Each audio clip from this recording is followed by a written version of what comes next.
দিন বদলেছে। আগে যেখানে কৃষকরা রোদে পুড়ে এক একটি চারা হাতে লাগাতেন, এখন সেখানে একটিমাত্র ট্রান্সপ্ল্যান্টার বা রোপণ যন্ত্রই যথেষ্ট। চীনের শিনচিয়াংয়ের শাওশান শহরে এবার বসন্ত মৌসুমে টমেটো চারা রোপণে বেড়েছে প্রযুক্তির ব্যবহার। কৃত্রিম বুদ্ধিমত্তা ও স্বয়ংক্রিয় প্রযুক্তির ব্যবহারের ফলে উৎপাদনও বেড়েছে কয়েকগুণ। একসময় হাতে চারা রোপণে কৃষকদের দিন পার হয়ে যেত, সেখানে একটি ট্রান্সপ্ল্যান্টার মেশিনেই প্রায় ৩০ জন শ্রমিকের কাজ হয়ে যাচ্ছে।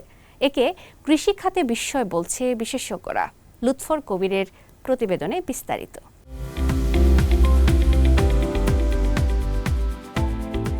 চীনের উত্তর পশ্চিমাঞ্চলে উইগুর স্বায়ত্তশাসিত অঞ্চল শিনচিয়াং।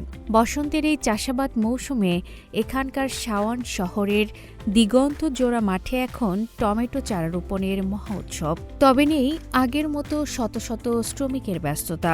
সেই জায়গা দখল করে নিয়েছে আধুনিক ও বুদ্ধিমত্তা সম্পন্ন কৃষি যন্ত্রপাতি। দিন বদলেছে।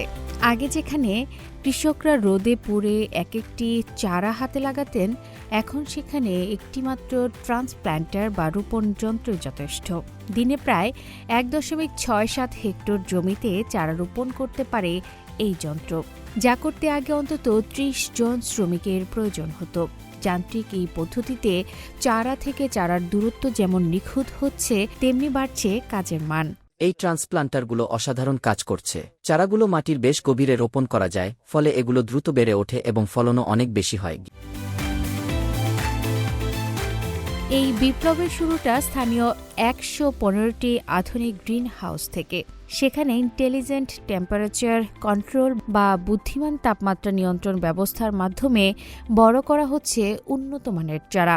আর্দ্রতা কিংবা তাপমাত্রা সবই এখন বিজ্ঞানীদের নখদর্পণে।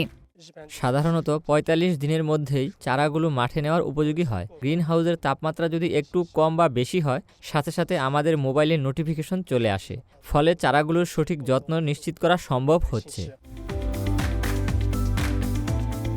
মূলত শিল্প পর্যায়ে প্রক্রিয়াকরণের জন্য চলতি বছর ১,৩৩৩ হেক্টর জমিতে টমেটো চাষের লক্ষ্যমাত্রা নিয়েছে শাওন শহর। মে মাসের শুরুর মধ্যেই রোপণ শেষ করতে দিনরাত কাজ করছে প্রযুক্তি।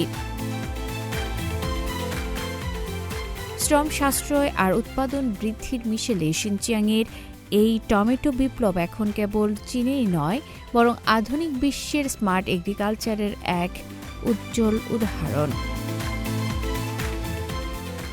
আফরিন মিম, CMG বাংলা।